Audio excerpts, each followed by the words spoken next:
मैं हूँ आपकी educator miss Vaishnavi Porwal and today we are going to deal with the chapter that is biological classification. It is the second chapter from your 11th NCERT and today we are going to deal with biological classification. It is important chapter as per NEET. You can expect 2 to 3 questions compulsorily.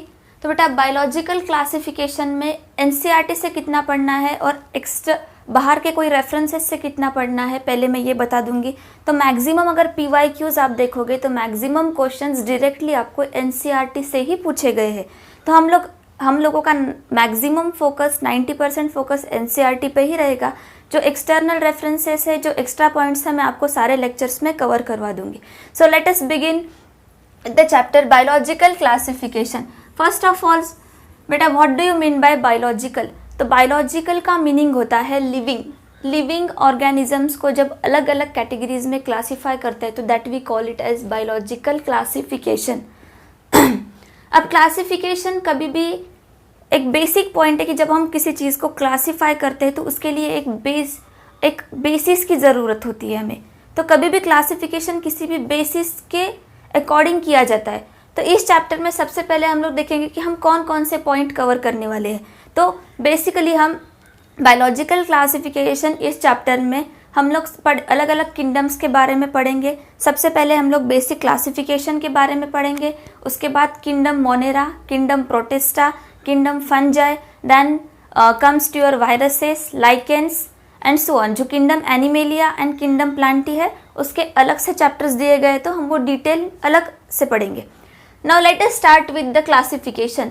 Basic classification. तो सबसे पहले बेटा classification जो है वो scientific होता है और नॉन साइंटिफिक होता है. तो अगर हम यहाँ पे अब साइंटिफिक क्लासिफिकेशन की अगर बात करते हैं तो सबसे पहला साइंटिफिक क्लासिफिकेशन दिया था एरिस्टोटल ने. According to your NCERT, it is mentioned the first classification was given by Aristotle around 350 BC. ये आपको याद नहीं रखना है, it is the part of extra information. जो ईयर्स एनसीईआरटी ने मेंशन किए हैं वही ईयर्स आपको याद रखना है. It is just for your knowledge. यहाँ पे आपको बस साइंटिस्ट का नाम याद रखना है, दैट इज एरिस्टोटल. अब बेटा यहाँ पे एरिस्टोटल ने क्या किया, तो एरिस्टोटल ने लिविंग ऑर्गेनिजम्स को 2 कैटेगरीज में डिस्टिंग्विश किया, 2 कैटेगरीज में क्लासीफाई किया. फर्स्ट था योर प्लांट्स एंड सेकंड था योर एनिमल्स. तो एरिस्टोटल ने सबसे पहले लिविंग ऑर्गेनिजम्स को 2 पार्ट्स में डिवाइड कर दिया. एक था प्लांट्स, सेकंड वाज एनिमल्स. अब फर्दर ऑन प्लांट्स को भी एरिस्टोटल ने ऑन द बेसिस, अब जब कोई भी क्लासिफिकेशन हम लोग करते हैं तो कोई बेसिस पे चाहिए. फॉर एग्जाम्पल अगर एक साइड में रेड फ्लावर्स है और एक साइड में वाइट फ्लावर्स है तो अगर आपको इनको क्लासीफाई करना है तो आप कौन से बेसिस पे क्लासीफाई करोगे, on the basis of colour कि वाइट कलर के फ्लावर्स एक एरिया में, रेड कलर के फ्लावर्स एक एरिया में. तो on the basis of colour. वैसे जब भी क्लासिफिकेशन हम लोग करते हैं तो कोई बेसिस यूज करते हैं. तो अब यहाँ पे एरिस्टोटल ने क्या किया है कि 2 प्लांट्स को जो है वो मॉर्फोलॉजिकल बेसिस पे क्लासीफाई किया है. What do you mean bye morphological basis, the external structure of plant. कोई भी प्लांट्स है उनका एक्सटर्नल स्ट्रक्चर कैसा दिख रहा है, उनका एक्सटर्नल लुक, उसके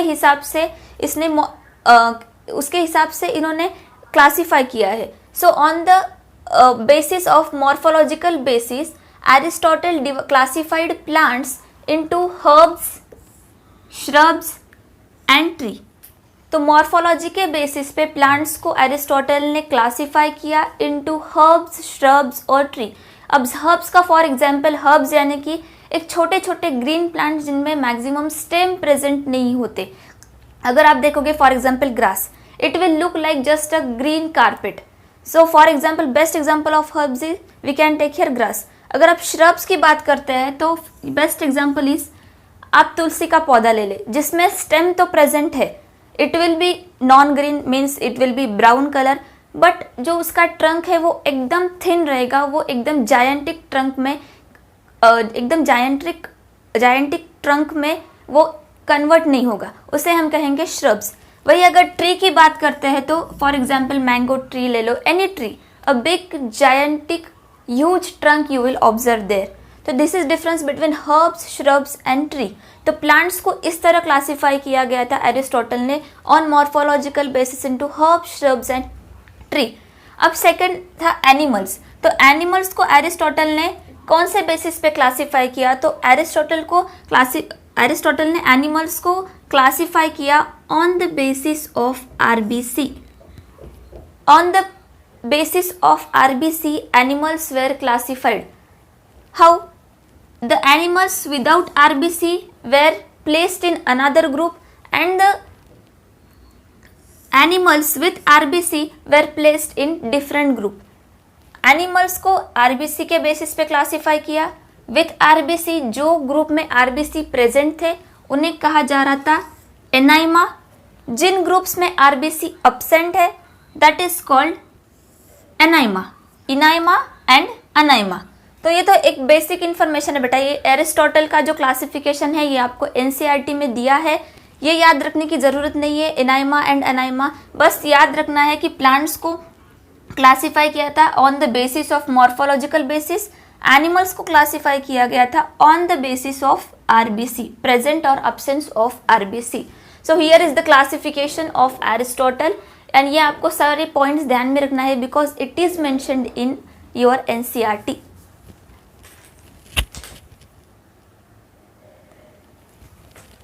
बेटा अब बात करते हैं टू किंगडम क्लासिफिकेशन की। फर्स्ट हमने देखा कि साइंटिफिक वे से सबसे पहला क्लासिफिकेशन दिया था एरिस्टोटल ने। अब हम बात करते हैं टू किंगडम क्लासिफिकेशन की। तो two kingdom classification was given by Linnaeus. It was given by Linnaeus in 18th century. 18th century आपको याद नहीं रखना है, बस साइंटिस्ट का नाम याद रखना है, that is Linnaeus. Two kingdom classification was given by Linnaeus. अब तो टू किंगडम क्लासिफिकेशन था तो कौन से बेसिस पे लिनायस ने क्लासिफाई किया? तो basis was cell wall. Cell wall के बेसिस पे लिनायस ने लिविंग ऑर्गेनिजम्स को दो क्लास में क्लासिफाई किया। One is your kingdom plantae and second is your kingdom animalia. तो सारे लिविंग ऑर्गेनिजम्स को सेल वॉल के बेसिस पे क्लासीफाई किया गया into two kingdoms. One kingdom is plantae and the second kingdom is the animalia. यहाँ पे एक सिंगल कैरेक्टर यूज किया है फॉर क्लासिफिकेशन बेसिस, एक सिंगल कैरेक्टर यूज किया है दैट इज सेल वॉल। जिन ऑर्गेनिजम्स में, जिन लिविंग ऑर्गेनिजम्स में सेल वॉल एब्सेंट है उन्हें प्लेस किया गया है अंडर प्लांटी, और जिन ऑर्गेनिजम्स में सेल वॉल एब्सेंट है उन्हें प्लेस किया गया है अंडर एनिमेलिया। तो अब देखते हैं प्लांटी के अंडर किसे किसे प्लेस किया था लिनायस ने। तो under Plantae लिनायस placed algae, bryophytes, pteridophytes, gymnosperms, angiosperms, fungi, bacteria and archaebacteria. तो अब यहाँ पे देखेंगे ये सब चीज़ों में algae, bryophytes, pteridophytes, gymnosperms, angiosperms, fungi, bacteria, archaebacteria, ये सारे ऑर्गेनिजम्स में सेल वॉल प्रेजेंट है, इसीलिए इन्हें प्लेस किया गया है अंडर किंगडम प्लांटी। अब एनिमेलिया के अंडर किसे प्लेस किया गया? तो under animalia protozoans, for example amoeba. Amoeba में सेल वॉल प्रेजेंट नहीं होती, so it is placed under animalia. Flatworms, sponges, they don't have cell wall in their structure, so they are placed under Animalia, while the organisms having cell wall is placed under kingdom Plantae। इतना समझ में आ गया? अब इस classification को हम सही कहेंगे या गलत कहेंगे? कोई भी क्लासिफिकेशन अगर कोई साइंटिस्ट दे रहा है तो वो गलत या सही नहीं होता, इट इज़ अप्रोप्रिएट और इनअप्रोप्रिएट। उस टाइम पे उस इवोल्यूशन को, उस फाइलोजेनेटिक रिलेशनशिप को जितना स्टडी कर पाए वो लोग, उनके हिसाब से उन्होंने क्लासिफिकेशन दिया है। जैसे जैसे अंडरस्टैंडिंग बढ़ती गई क्लासिफिकेशन में और परफेक्टनेस आता गया, या कह सकते और मोर कैरेक्टर्स को जब उन्होंने कंसिडर किया तो एक परफेक्ट क्लासिफिकेशन हमें मिलता गया। अब यहाँ पे ड्रॉबैक्स की अगर बात करें तो टू किंगडम क्लासिफिकेशन के मेन ड्रॉबैक्स क्या है कि ऑटोट्रॉपिक और हेटेरोट्रॉपिक मोड ऑफ न्यूट्रिशन को साथ में प्लेस किया गया है। ऑटोट्रॉप्स और हेटेरोट्रॉप्स को साथ में रख दिया, साथ में फोटोसिंथेटिक और नॉन फोटोसिंथेटिक को साथ में रख दिया गया है। यूनिसेल्युलर और मल्टीसेल्युलर ऑर्गेनिजम्स को भी एक ही किंगडम में प्लेस किया है, उसी के साथ साथ प्रोकैरियोट्स एंड यूकैरियोट्स को भी सेम किंगडम में प्लेस किया गया है, जो कि बहुत बड़ा ड्रॉबैक है। अब ये ड्रॉबैक किस वजह से? Just because of the single basis.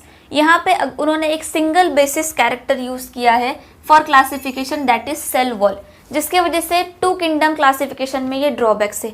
अगर इसमें सेल वॉल के साथ साथ अगर कुछ और भी अगर फॉर एग्जांपल बेसिस यूज किए जाते, mode of nutrition, thallus organisation, morphological characters, तो ये क्लासिफिकेशन और अप्रोप्रिएट हो जाता।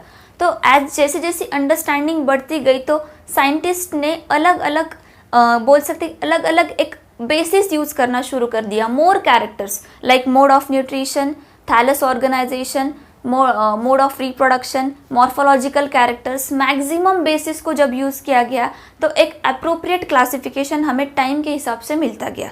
तो this is the two kingdom classification we have studied here. In next we will study three kingdom classification.